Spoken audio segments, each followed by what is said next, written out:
ஐயப்பா சாமியை வந்து தமிழ்நாட்டிலேருந்து லட்சக்கணக்கான பக்தர்கள் வந்து கும்பிட வராங்க. அவங்க சந்திக்கக்கூடிய பிரச்சனைகள் என்ன? எதிர்பாராத விதமா ஒரு நிர்வாக திறமை இல்லாத ஒரே காரணத்தினால, பக்தர்கள் மேல அக்கறை இல்லாத ஒரே காரணத்தினால இன்னைக்கு இருக்க சூழ்நிலை வந்து அவ்வளவு உகந்ததாகும். நிலக்கல்லுங்கிற அந்த இடத்துல இருந்து 18ஆம் படி ஏறி கடவுளோட தரிசனம், ஐயப்பன் தரிசனம் முடிகிற வரைக்கும் சந்திக்கிற அந்த ஒரு விஷயங்களை வந்து என்னால் ஏற்றுக்க முடியல. ஒரு சந்தோஷமா போயிட்டு ஐயப்பனை தரிசனம் பண்ணிட்டு வரலாம்னு போன பக்தர்கள் தரிசனமே இல்லாம இங்கேருந்து திரும்பி வந்தாங்க. அந்த செய்தியை கேள்விப்பட்டவொடனே எனக்கு வந்து கண்ணீர் வந்துச்சு. இவ்வளவு கஷ்டப்பட்டு மேலே போயிட்டு தரிசனம் பண்ணிட்டு வந்த ஒரு சில ஐயப்ப பக்தர்கள் போன வருஷம் எடுத்த முடிவை பார்த்தீங்கன்னா அதை கேட்கையிலே அவ்வளவு சிரமமாக இருந்துச்சு, கஷ்டமாக இருந்துச்சு. என்னன்னா, இனிமே நான் ஐயப்பன் கோயிலுக்கு நான் போகிறது கிடையாது. தரிசனம் டிஜிட்டல் நேர்களுக்கு அன்பு வணக்கம். நாம இன்னைக்கு பேச போற நேர்காணல் சாதாரண நேர்காணல் கிடையாதுங்க.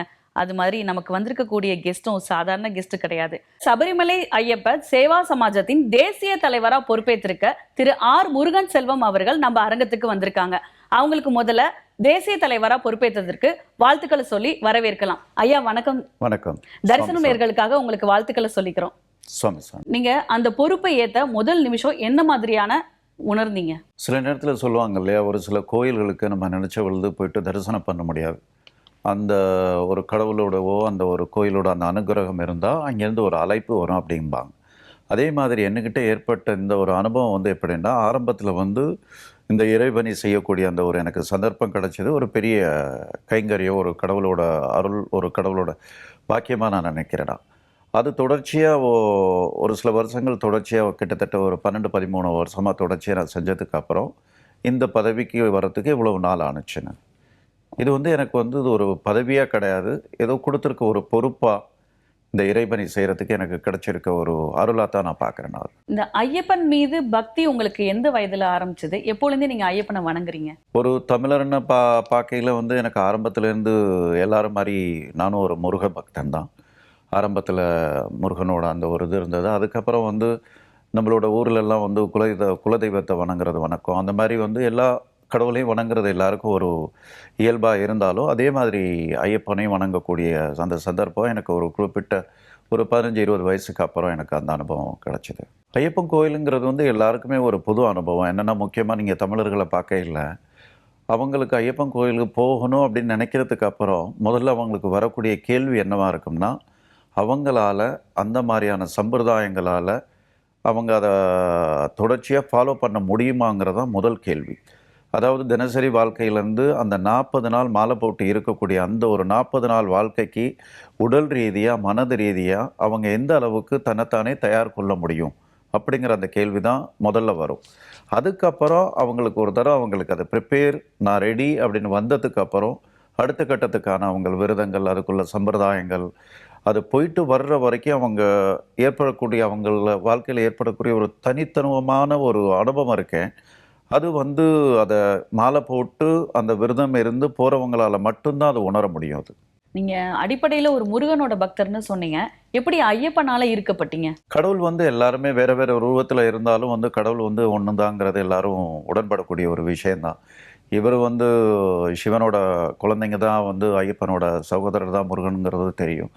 வந்து இப்போ ஒரு முருகனை வணங்குறவங்களுக்கு என்ன ஒரு உணர்வுபூர்வமாக என்ன ஒரு நம்மளுக்கு ஒரு திருப்தி இருக்குதோ, அதே மாதிரி ஒரு திருப்தி தானே. கடவுளோட வழிபாடு முறைகள் வேறையாக இருக்கலாம், அல்லது கடவுள் வேறையாக இருக்கலாம். பட் மொத்தமாக அடிப்படையாக நீங்கள் பார்க்க போகல கடவுள் வழிபாடு, பக்தி, ஆன்மீகம் எல்லாமே ஒரே பாதங்கிறது மாதிரி தான் என்னோட உணர்வு. எப்போவுமே வந்து சபரிமலை ஐயப்ப சேவா சமாஜத்தோட தலைவராக வந்து ஒரு தமிழர் இருந்ததில்ல, முதல் முறையாக நீங்கள் இருக்கீங்க. எந்த அளவுக்கு பெருமையாக நினைக்கிறீங்க? இதோட நீங்கள் மறுபக்கத்தை பார்த்தீங்கன்னா, மொத்தம் வர்ற சபரிமலை ஐயப்பா கோயிலுக்கு வர மொத்த பக்தர்களில் கேரளாவிலேருந்து 30% தான் வர்றாங்க. மற்ற 70% பார்த்தீங்கன்னா தமிழ்நாடு, ஆந்திரா, கர்நாடகா, தெலுங்கு இந்த மாநிலத்தில் தான் வர்றாங்க.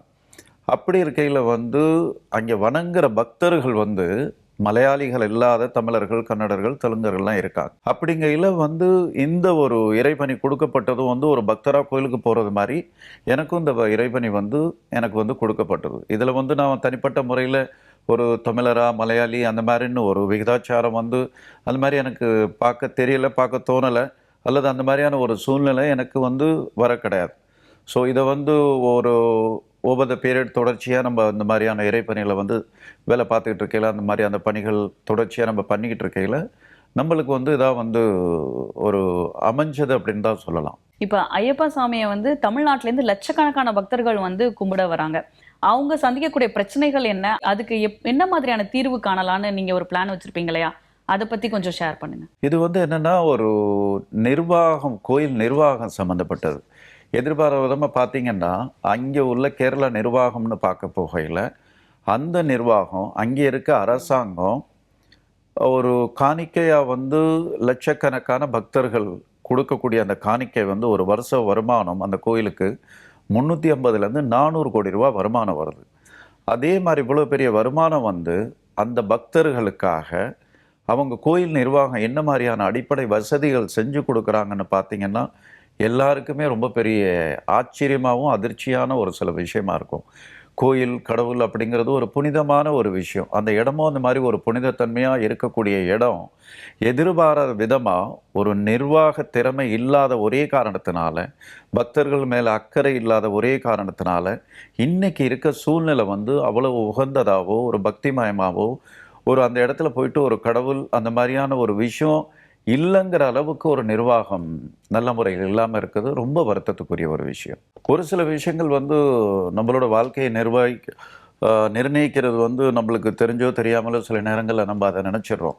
நம்ம தான் எல்லாம் வந்து செயல்படுத்துகிறோம், அல்லது நம்ம நினைக்கிறபடி தான் எல்லாம் நடக்குது, அல்லது நம்ம திட்டமிடுறபடி தான் எல்லாம் நடக்குதுன்னு சொல்லி. ஆனால் என்னோட அனுபவத்தில் வந்து அந்த மாதிரி எதுவுமே கிடையாது.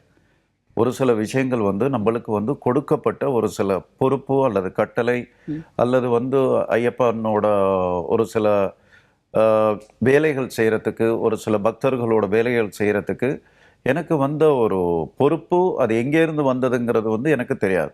அந்த பொறுப்பு வந்ததுக்கு அப்புறம் எனக்கு முதல்ல வந்து ஒரு வலியான ஒரு விஷயம், வேதனையான ஒரு விஷயம் என்னன்னு பார்த்தீங்கன்னா, தமிழ்நாட்டிலேருந்து போகிற ஒவ்வொரு மாநிலத்திலேருந்து போகிற பக்தர்களோட அங்கே நடக்கிற அந்த தரிசன அனுபவத்தில் நடக்கிற கீழேருந்து மேலே வரைக்கும் நிலக்கல்லுங்கிற அந்த இடத்துலேருந்து 18ஆம் படி ஏறி கடவுளோட தரிசனம், ஐயப்பன் தரிசனம் முடிகிற வரைக்கும் சந்திக்கிற அந்த ஒரு விஷயங்களை வந்து என்னால் ஏற்றுக்க முடியல. சில நேரங்களில் எந்த அளவுக்கு வலிக்குன்னா, போன வருஷம் நடந்த ஒரு விஷயம், 40 நாள் விரதம் இருந்து இவ்வளவு சிரமப்பட்டு கஷ்டப்பட்டு ஒரு சந்தோஷமாக போயிட்டு ஐயப்பனை தரிசனம் பண்ணிட்டு வரலாம்னு போன பக்தர்கள் தரிசனமே இல்லாமல் இங்கேருந்து திரும்பி வந்தாங்க. அந்த செய்தியை கேள்விப்பட்டவுடனே எனக்கு வந்து கண்ணீர் வந்துச்சு. இதை எப்படி நம்மளால் ஏற்றுக்க முடியும்? ஸோ எந்த அளவுக்கு அந்த ஐயப்ப பக்தர் வந்து எந்த அளவுக்கு நினச்சி பார்த்துருப்பார். அப்போ அவரோட பார்வையில் அது வந்து அவருக்கு என்னவா இருந்திருக்கும்?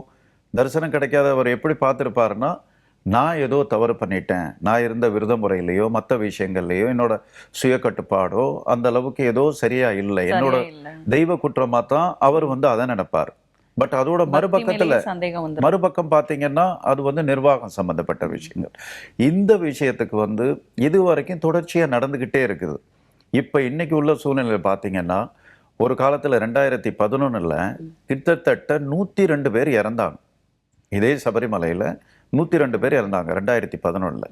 அந்த மாதிரி இப்போ வந்து அந்த கூட்ட நெரிசல், அந்த க்ரௌட் கண்ட்ரோல் அப்படின்னு சொல்கிறோம் இல்லையா, அந்த விஷயங்கள் இந்த நிமிஷம் வரைக்கும் மேம்படுத்தப்படாமல் தொடர்ச்சியாக நடந்துக்கிட்டே போயிட்டே இருக்குது. யார் இதுக்கு பொறுப்பேற்க போகிறா? என்னோட கடவுள், நான் போயிட்டு தரிசனம் பண்ணுறதுக்கு எனக்கு உரிமை இருக்குது. ஸோ அதை வந்து யாரும் வந்து தடுக்கலை. அதே நேரத்தில் அதை எவ்வளவு சிறப்பாக செய்ய முடியும், அதுக்கான சந்தர்ப்பம் இருந்தும் அதுக்கான ஆயத்தங்கள் எதுவும் எடுக்காமல் இருக்கிறது வந்து ஒரு ஐயப்ப பக்தருக்கு செய்யக்கூடிய ஒரு நல்ல விஷயமா என்னோட மனசுக்கு அது படலை. கூட்ட நெரிசல் அதிகம் தான் ஆயிட்டு இருக்க தவிர குறைஞ்ச மாதிரி தெரியல. அந்த கிரவுட் மேனேஜ்மெண்ட்டை வந்து அதை கண்ட்ரோல் பண்றதுக்கு என்ன மாதிரி ஏதாவது பிளான் நீங்க வச்சிருக்கீங்களா? என்னோட பார்வையில ஒரு தலைவரா நான் வந்து இந்த ஒரு பொறுப்புல வந்திருக்கையில எவ்வளவு கூடிய விரைவில் அதை மாத்துறதுக்கு வந்து என்னென்ன ஆயத்தங்கள் பண்ண முடியும் அப்படின்னு சொல்லி யோசிக்கையில் நாங்கள் வேறு வேறு செயல்பாடுகளை பற்றி யோசிச்சுட்டு இருக்கோம். இதுக்கு முன்னால் இருந்த ஒரு அரசாங்கம் இருந்தது. அந்த அரசாங்கத்தினால இந்த பக்தர்களுக்கு வந்து ஒரு அதிகபட்சம் போனோம்னா ஒரு 10-15 கோடி ஒரு வருஷத்துக்கு அவங்க செலவு பண்ணுற அமௌண்ட்டு, இந்த பக்தர்களோட அடிப்படை வசதிக்காக அவங்க செலவு பண்ணுற அமௌண்ட். வர்ற வருமானம் காணிக்கை மூலமாக 350 400 கோடி. அப்படி இருக்கையில் அவங்க வந்து இடையில வந்து அந்த கோயிலில் நடந்த அந்த தங்க தகடை வந்து கொண்டு வந்து சென்னையில் ஒரு கம்பெனியை வந்து செம்பா மாற்றி அதெல்லாம் அந்த மேட்டெல்லாம் கோர்ட்டில் போயிட்டுருக்குது. இந்த பிரச்சனையை இப்போ இருக்க அரசாங்கம் வந்து நடந்த தேர்தல் பஞ்சாயத்து எலெக்ஷன் சட்டசபை தேர்தல் ரெண்டுலையுமே கேரளாவில் இந்த பிரச்சனையை தான் அவங்க முன்னிலைப்படுத்தினாங்க. இந்த கம்யூனிஸ்ட் கவர்மெண்ட்டில் உள்ள தேவசம் போர்டில் உள்ள அதிகாரிகள் தான் இதெல்லாம் பண்ணதுக்கு காரணம் அப்படின்னு சொல்லி. அந்த ஆட்சி மாற்றம் நடந்ததுக்கு ஒரு முக்கிய காரணமே இந்த சபரிமலை ஐயப்பா கோயிலில் நடந்த ஒரு முக்கியமான பிரச்சனை. அந்த மாதிரி வந்து இந்த அரசாங்கம் அதை சொல்லி வந்த இந்த அரசாங்கம் இப்போ வந்து இந்த கூட்ட நெரிசலை கட்டுப்படுத்துறதுக்கு என்ன பண்ணுது, என்ன பண்ணணும் அப்படிங்கிற அந்த விஷயத்தில் நாங்கள் வந்து அரசாங்கத்தை கூட சேர்ந்து எங்களோட அமைப்பு ரீதியாக நாங்கள் என்ன பண்ண முடியும் அப்படின்னு சொல்லி நிறைய விஷயங்கள் நாங்கள் ஒர்க் பண்ணிகிட்ருக்கோம். ரொம்ப வருஷத்துக்கு முன்னால் சபரிமலை ஐயப்பன் கோயிலில் ஒரு மாஸ்டர் பிளான் சொல்லி ஒன்று ரெடி பண்ணியிருந்தாங்க. அந்த மாஸ்டர் பிளானை வந்து இதுக்கு முன்னால் உள்ள அரசாங்கம் வந்து செயல்படுத்தாததுக்கு காரணம் அவங்களுக்கு நிறைய ரீசன் இருக்கலாம். அட்லீஸ்ட் இப்போ இருக்க அரசாங்கம் செயல்படுத்தக்கூடிய கட்டாயம் அவசியம் எதனால் அப்படிங்கிறத அவங்களுக்கு நேரடியாகவோ மறைமுகமாகவோ பொதுமக்கள் மூலமாகவோ உங்களை மாதிரி மீடியா மூலமாகவோ அவங்களுக்கு தெரியப்படுத்துறதுக்கு எந்த அளவு அதோட முக்கியத்துவம் அப்படிங்கிறத அவங்களுக்கு தெரியப்படுத்துறதுக்கு நாங்கள் எல்லா வழியிலையும் முயற்சி பண்ணுறோம். இதில் உதாரணமாக நாங்கள் அவங்களுக்கு கொடுத்துருக்க ஆஃபர் கொடுக்க போகிற எங்களோட அமைப்பு மூலமாக என்னென்னா, கீழே நிலக்கல்லேருந்து பம்பா வழியாக மேலே போகிற வரைக்கும் 18ஆம் படி ஏறுற வரைக்கும் கூட்ட நெரிசலை எந்தெந்த இடங்கள்ல எந்த மாதிரி கட்டுப்படுத்த முடியும் அப்படிங்கிறத இப்போ உள்ள ஏஐ டெக்னாலஜி மூலமாக க்ரௌட் கண்ட்ரோல் மூலமாக அதை நாங்கள் எந்த அளவுக்கு அதை மேனேஜ் பண்ண முடியும் அப்படிங்கிறது வந்து எங்களோட பக்கத்தில் இருந்து தெளிவாக திட்டமுறைகள் தெளிவாக வகுத்து வச்சுருக்கோம். அதுக்கு வந்து கேரள அரசாங்கம் பணம் செலவு பண்ணணும் கூட அவசியம் கிடையாது. எங்களோட சபரிமலை ஐயப்பா சேவா சமாஜம் மூலமாக அதை செயல்படுத்துறதுக்கும் பக்தர்களுக்காக செய்யறதுக்கு நாங்கள் சந்தோஷமா இருக்கோம். பட் எங்களுக்கு அதுக்கான அனுமதி தேவை. அனுமதி தேவை. அதுக்கான நாங்கள் முயற்சிகள் பண்ணிட்டு இருக்கோம். ஆனா இது வரைக்கும் அனுமதி கிடைக்கல. ஓகே, அந்த மாஸ்டர் பிளான் ஒரு விஷயம் சொன்னீங்களே, அதுல என்னென்ன திட்டங்கள் இதுன்னு சில திட்டங்களை சொல்ல முடியுமா? என்னென்ன திட்டம்னு பாத்தீங்களா, இப்போ வந்து 14 வயசுக்கு கீழே உட்பட்ட பெண் குழந்தைகள் போறாங்க, சின்ன குழந்தைங்க போறாங்க. அதே மாதிரி வந்து சீனியர் சிட்டிசன் 60 வயசுக்கும் மேலே உள்ளவங்க போகிறாங்க. அண்டு டயபெட்டிஸ் உள்ள பேஷண்ட்டுங்கள் போகிறாங்க. ஒவ்வொரு குறிப்பிட்ட தூரத்துக்கும் இடையில அடிப்படையாக அவங்களுக்கு கிடைக்கக்கூடிய கழிப்பிட வசதி வந்து சுத்தமானது வந்து அது கிடையாது. சுத்தமான குடிதண்ணீர் வசதி கிடையாது. ஒரு மெடிக்கல் ஃபீல்டில் சொல்லுவாங்க கோல்டன் பீரியட் 1 hour அப்படிம்பாங்க. மெடிக்கல் எமர்ஜென்சி அப்படின்னு வர இல்லை, எனி கார்டியாக் ப்ராப்ளம் அந்த மாதிரி வந்து ஒரு பிரச்சனை வந்துச்சுன்னா அவங்கள ஹேண்டில் பண்ணக்கூடிய எந்த விதமான ப்ரிப்பரேஷன் அங்கே வந்து கிடையாது. இதுகளை வந்து அடிப்படையாக முதல்ல வந்து அவங்க வந்து ஹேண்டில் பண்ணணும். ரெண்டாவது வந்து இது விஷயமா நாங்கள் கேரளா டிஜிபி போலீஸ் கூட சந்திச்சு அவங்க கூடவும் நாங்கள் விவாதித்து பார்த்தோம். இதில் அவரும் வந்து சொல்கிறது வந்து நம்ம சொல்கிற அந்த பிரச்சனைகள் வந்து இதெல்லாம் உண்மைதான், அதோட தீர்வுக்கு வந்து என்ன பண்ணணும் அப்படிங்கிற அந்த ஒரு விஷயம் வரையில் நடைமுறையில் சாத்தியம் வந்து 100% சாத்தியமானது. இப்போ கீழேருந்து போகிற வரைக்கும் உள்ள பிரச்சனைகளை வந்து நம்ம நேர்கொள்ள போகையில் வைஷ்ணதேவி அப்படின்னு ஒரு கோயில் இருக்குது. அதுவும் இதே மாதிரி மலை மேலே உள்ள கோயில் தான். அதெல்லாம் வந்து இவ்வளவு லட்சக்கணக்கான பக்தர்கள் அவங்க எப்படி கையாளுறாங்கங்கிறது நம்மளுக்கு முன்னால் ஆல்ரெடி முன்னுதாரணமாக இருக்குது. இப்போ திருப்பதி கோயிலில் வந்து இவ்வளவு கூட்டம் வந்து இருந்தாலும் அவங்களால ஹேண்டில் பண்ண முடியுதுன்னா அதோட அந்த கோயில் அமைப்பு வந்து வேற மாதிரியானது. இது வந்து மலை மேலே ஏறக்கூடியது. இப்போ இதுக்கு வந்து எப்படி ஹேண்டில் பண்ணலாங்கிறது இந்த ட்ரெக்கிங் சிஸ்டம்னு சொல்கிறாங்க இல்லையா, மலை மேலே ஏறுறவங்களுக்குன்னு மெடிக்கல் சப்போர்ட் சிஸ்டம் எல்லாம் தனித்தனி ஃபார்மேட்டில் இருக்குது. அந்த மாதிரி நம்மளை கையாளுறதுக்கான சாத்தியக்கூறுகள் நிறையா இருக்குது. அதெல்லாம் நாங்கள் ஆய்வு பண்ணி அதுக்கான தயார் நிலையில் நாங்கள் வச்சுருக்கோம். அந்த மாதிரி ஒவ்வொரு விஷயத்துக்கும் தீர்வு, அதுக்கான பொருளாதாரம் ரெண்டுமே அமைப்பு ரீதியாக எங்கள்கிட்ட வந்து அது தயார் நிலையில் இருக்குது. அனுமதி கிடைக்கிற பட்சத்தில் நிரந்தரமாக இதுக்கு வந்து ஒரு தீர்வு காண்றதுக்கான நாங்கள் எப்போவுமே தயாராக இருக்கோம். இப்போ ஒரு சில நேரங்களில் வந்து ஆன்லைன் டிக்கெட் மட்டும்தான் அலோடு, நார்மலாக வர சாதாரண டிக்கெட்ஸ் எடுத்துகிட்டு வர பக்தர்கள் அலோடு இல்லை அப்படின்னு சொல்கிறாங்க. கூட்டத்தை கட்டுப்படுத்துறதுக்காக நாங்கள் இந்த மாதிரி விஷயங்கள் அனௌன்ஸ் பண்றோம்னு, அதை பத்தி கொஞ்சம் சொல்லுங்க சார். இப்போ எந்த ஒரு பிரச்சனையுமோ நம்மளோட மறுபக்கத்தை பார்க்கணும். ஒரு பக்கம் வந்து நம்ம இந்த மாதிரி அவங்க சரியா நிர்வாகம் பண்ணலை, நிர்வாக தோல்வி, அதை நிவர்த்தி செய்யணும், அதுக்கு நாங்கள் உதவி பண்ணணும்னு சொன்னாலும் மறுபக்கத்தில் நடக்கிற விஷயங்களை பார்த்தீங்கன்னா இப்போ உள்ள ஒரு சூழ்நிலைப்படி ஒரு நாளைக்கு தோராயமாக 75,000 பேர் தான் ஒரு நாளைக்கு தரிசனம் பண்ணக்கூடிய அங்கே சூழ்நிலைகள் இருக்குது. அந்த நேரங்களில் ஒரு 98,000 பேர் சில நேரம் வர்றாங்க, அதிகபட்சமாக வந்தது கடந்த வருஷம் நவம்பர் மாதம் 1,14,000 பேர் வந்திருக்காங்க. அப்படிங்கையில் அவங்களால இதை எப்படி கையாள முடியும்? அதுக்கு சாத்தியம் கிடையாது. இதுக்கு அடிப்படை காரணம் என்னன்னு பார்த்தீங்கன்னா, சில ஐயப்ப பக்தர்கள் வந்து திட்டமிடப்பட்டு அவங்களோட பயண விவரங்கள் வந்து அவங்களால செய்ய முடியறது கிடையாது. முன்னாலே வந்து முன்பதிவு பண்ணுறது, அதுக்கு தகுந்த மாதிரி போகையில் என்னம்னா கோயில் நிர்வாகத்துக்கு அது இன்னும் கொஞ்சம் சுலபமாக இருக்கும். சில பேர் வந்து முன்பதிவு இல்லாமல் டைரெக்டாகவே போயிடுறாங்க, கோயிலுக்கு அங்கே போயிடுறாங்க. அங்கே போயிட்டு டெம்பரவரி இது வந்து சர்வீஸ் அந்த மாதிரி நான் முயற்சி பண்ணலாம் அப்படி இப்படின்னு சொல்லி, அது இல்லாமல் சில பேர் வந்து இந்த டூப்ளிகேட் அந்த ரிசர்வேஷன் பண்ணதுக்கு கியூ இது கொடுக்குறாங்கல்ல, அதுவும் வந்து டூப்ளிகேட் பண்ணி கொண்டு வந்திருக்காங்க. அந்த மாதிரி நிர்வாகத்துக்கும் ஒரு சேலஞ்சான இந்த மாதிரியான ஒரு சூழ்நிலைகள் இருக்கையில், அதுக்கு வந்து பக்தர்களோட உதவி இல்லாமல் இந்த விஷயங்கள் வந்து அவங்களால நடத்த முடியாது, ஹேண்டில் பண்ண முடியாது. அது இல்லாமல் கேரளா போலீஸுக்கு இன்னொரு வந்து ரொம்ப முக்கியமான ஒரு சேலஞ்சான பிரச்சனை என்னன்னு பார்த்தீங்கன்னா, அவங்க வந்து மலையாளம் மட்டும்தான் பேசுகிறாங்க. அதுக்காக நாங்கள் வந்து என்ன அவங்களுக்கு தேவசம் போர்டுக்கும் கேரள மாநில அரசாங்கத்துக்கும் என்ன நாங்கள் தீர்வாக கொடுக்குறோம்னா, அவங்க அனுமதி கொடுக்குற பட்சத்தில் தமிழ்நாட்டிலேருந்து இத்தனை லட்சம் ஐயப்ப பக்தர்கள் போகிறாங்க இல்லையா, அவங்களுக்கு தமிழ்லே அங்கேருந்து உதவி செய்கிறது மாதிரியான ஒரு சேவை மையம் ஆரம்பிக்கிறதுக்கு, அதுக்கும் உதவி நம்மளுக்கு அனுமதி தேவைன்னா அவங்களோட அனுமதி தேவை. அது கொடுத்தா அந்த மாதிரி நம்ம தமிழில் பண்ண முடியும், தெலுங்குல பண்ண முடியும், கன்னடாவில் பண்ண முடியும். படித்த ஆளுங்களுக்கு, அடிக்கடி போயிட்டு வர்ற ஆளுங்களுக்கு அது ஒரு பிரச்சனையாக இருக்குது. மணிகண்ட சாமின்னு சொல்லக்கூடிய புதுசாக போகிற ஐயப்ப பக்தர்களுக்கு சில நேரங்களில் அது ரொம்ப பெரிய பிரச்சனையாக இருக்குது. இவ்வளவு கஷ்டப்பட்டு மேலே போயிட்டு தரிசனம் பண்ணிட்டு வந்த ஒரு சில ஐயப்ப பக்தர்கள் போன வருஷம் எடுத்த முடிவை பார்த்தீங்கன்னா, இனிமே நான் ஐயப்பன் கோயிலுக்கு நான் போகிறது கிடையாது. வரக்கூடிய பக்தர்கள் என்ன மாதிரியான தவறுகள் பண்றாங்க? நான் முன்னாலையா நீ முன்னாலையா இந்த கேள்வி அவங்களுக்கு தெரியாமல் வர்றதுனால அது போலீஸாலையும் கண்ட்ரோல் பண்ணுறது சில நேரத்தில் ரொம்ப பெரிய சேலஞ்சாக இருக்குது.